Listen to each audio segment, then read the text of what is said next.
Good morning, students. Today we will discuss commutator of two subgroups of a group. So let us take G is a group. A and B are two subgroups of the group G. Then the commutator of the two subgroups A and B is denoted by the symbol A comma B enclosed in square brackets. This is a subgroup of G which is generated by the set of elements of the form of commutators. These commutators are formed by taking one element from the subgroup A and second element from the subgroup B. So we can say that commutator of two subgroups of the group G that is generated by the commutators between the elements in the two subgroups. Now, every element of this commutator subgroup that is of the form of finite product of commutators. Here, the commutator of AI with BI, if we are having its inverse, then that is also a commutator, because we already discussed inverse of a commutator is again a commutator. So we can say that the elements of the commutator subgroup can be written in this form. Product I varies from 1 to n. Here we are having the commutator of AI with BI. Here we are having epsilon I. These are either 1 or minus 1. AI are the elements of subgroup A, BI are the elements of subgroup B. Next we proved that the commutator subgroup of A and B that is same as the commutator subgroup formed by B with A. Here A and B are the subgroups of group G. In order to prove these two are same, first we will prove that the commutator of A with B that is contained in commutator of B with A. So let us take one element from each of the two subgroups. A we have taken from the subgroup A and B from the subgroup B. Let us find the commutator of B with A. Now because B belongs to B and A belongs to A, so this commutator will belong to the commutator of B with A. Now because commutator of B with A that is a subgroup of group G, and if an element belongs to a group, then its inverse also lies in the group. So we can say that the inverse of this commutator will also belong to this commutator subgroup. And by definition, the inverse of the commutator formed by B with A, that is the element given by the commutator of A with B. So we have proved commutator of A with B that belongs to the commutator subgroup B with A. Therefore, we can say that the set formed by the commutators of all these such type of commutators that will be contained in the commutator subgroup formed by B with A. So we have proved commutator subgroup of A with B is contained in the commutator subgroup of B with A. Similarly, we can prove the converse also.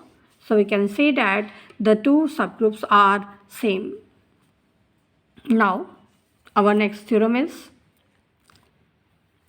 let G is a group, A and B are subgroups of the group G. So we will prove that if A is normal subgroup of G, then the commutator of subgroup A with B that is contained in A. In the second part, we proved that if B is normal subgroup of G, then the commutator of subgroup A with B that is contained in B. If both are normal subgroups of G, then the commutator of subgroup A with subgroup B that is contained in the intersection of A and B. And in the last part, we proved that the commutator of subgroup A with subgroup B that is normal subgroup of G. Let us discuss these four parts one by one. In the first part, we are given that A is normal subgroup of G, and we are to prove that the commutator of subgroup A with B is contained in A. So let us take an arbitrary element from this commutator subgroup. That element we have taken as Z. Now by definition of commutator subgroup, Z is finite product of commutators. So we have taken the commutators S1 in the power we have taken epsilon 1, S2 in power we are having epsilon 2 and so on. SR in the power we are having epsilon R. These epsilon i's are either 1 or minus 1. Now SI is a commutator. So we can take it in the form AI comma BI enclosed in square brackets. These AI are the elements of the subgroup A and BI are the elements of subgroup B. Now, by definition of commutator of the two elements, this commutator can be written as AI inverse, BI inverse, AI, BI. And this is true for every I varying from 1 to R. Now, AI are the elements of subgroup A, BI are the elements of B, and B is contained in G. So each BI that will belong to G, and A is normal subgroup of G. So by definition of normal subgroup, if we have one element from the subgroup, one element from the group, then we have by definition BI inverse, AI, BI that belongs to A. So this belongs to A. Also, AI belongs to A implies that AI inverse belongs to A. So this proves that SI element, this belongs to A for every I, where I varies from 1 to R. Now because A is subgroup of group G, and therefore if SI belongs to A, so its inverse will also be an element of A. So we have proved SI belongs to A as well as SI inverse belongs to A. In general, combining the two, we can say that SI raised to the power epsilon I belongs to A. And this is true for every I varying from 1 to R. It means all these elements, they belongs to A. And therefore, we can say that Z belongs to A. Z was arbitrary chosen element from the commutator subgroup of A with B. So we have proved the commutator subgroup of A with B that is contained in A. Similarly, if B is normal subgroup of G, in that case we can say the commutator of A with B will be contained in B. Now, in the next part, we are given that A and B are normal subgroups of G, and we are to prove that commutator of subgroup A with subgroup B is contained in A intersection B. In order to prove this, you will have to do first two parts. In the first part, we have proved if A is normal subgroup of G, then commutator of subgroup A with subgroup B is contained in A.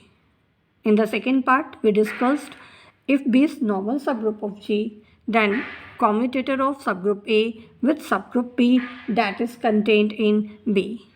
Now because this commutator is contained in A as well as B, so that will be contained in their intersection also. So this proves the third part. In the fourth part, we are to prove that if A and B are normal subgroups of G, then the commutator of subgroup A with subgroup B is normal subgroup of G. So according to the definition of normal subgroup, we will have to take an element from the commutator of A with B. That element we have taken as X. One element we have taken from the group. That element is G. To prove commutator of subgroup A with B is normal subgroup of G, we have to prove that G inverse XG belongs to the commutator of A with B. Now, because X belongs to the commutator of A with B, by definition of this commutator subgroup, X will be finite product of commutators. So these SI raised to the power epsilon I, these are the commutators. Epsilon I are plus minus 1 and I varies from 1 to R. Because each SI is a commutator, So we can take it in the form commutator of AI with BI. AI are the elements of subgroup A, BI are the elements of subgroup B. Now let us find G inverse SIG. Putting the value of SI, SI is the commutator of AI and BI. Now by definition of commutator, commutator of AI with BI, that is given by AI inverse, BI inverse, AI, BI. Now let us introduce identity in between the two elements. In between AI inverse, BI inverse, we have introduced identity which can be written as GG inverse. In the same way, in between BI inverse and AI, we have introduced identity and that is written as GG inverse. So continuing like this, and then the obtained expression can be written in the form G inverse AIG whole inverse, G inverse BIG whole inverse, G inverse AIG, G inverse BIG. Now by definition of commutator, this is the commutator of the elements G inverse AIG and G inverse BIG. Now we can use the definition of normal subgroup because A and B both are normal subgroups of group G. Now because A is normal subgroup of G, therefore this element G inverse AIG, that will belong to A. B is also normal subgroup of G. So by definition, G inverse BIG, that will belong to B. And therefore we can say that G inverse SIG, that belongs to the commutator of subgroup A with B. Now the commutator of A with B, that is a subgroup of G, and if an element belongs to the subgroup, then the inverse of that element will also be in the subgroup. So we can say that inverse of G inverse SIG, that will also be an element of this commutator subgroup. By definition of inverse, this can be written as G inverse SI inverse G. This belongs to the commutator of subgroup A with B. And this is true for every I varying from 1 to R. So we have proved G inverse SIG as well as G inverse SI inverse G belongs to this commutator subgroup. Combining the two, we can say that G inverse SI raised to the power epsilon I G, that belongs to the commutator of subgroup A with subgroup B. And this is true for every I varying from 1 to R. Now we have to prove that G inverse ZG, that belongs to the commutator of subgroup A with subgroup B. Now G inverse ZG, that is G inverse S1 in power epsilon 1, S2 power epsilon 2 and so on, SR power epsilon R into J. Now again introduce identity in between the two elements. Here introducing identity and taking it as GG inverse, and continuing like this, we get G inverse ZG is equal to G inverse S1 raised to the power epsilon 1 G into G inverse S2 power epsilon 2 G and so on.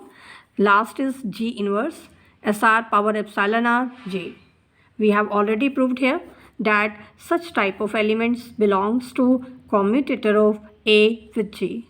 Therefore, we can say that G inverse ZG belongs to the commutator of subgroup A with subgroup B. By definition of normal subgroup, if this element belongs to the commutator of A with B, then commutator of A with B is normal subgroup of G. So this completes the proof of the theorem.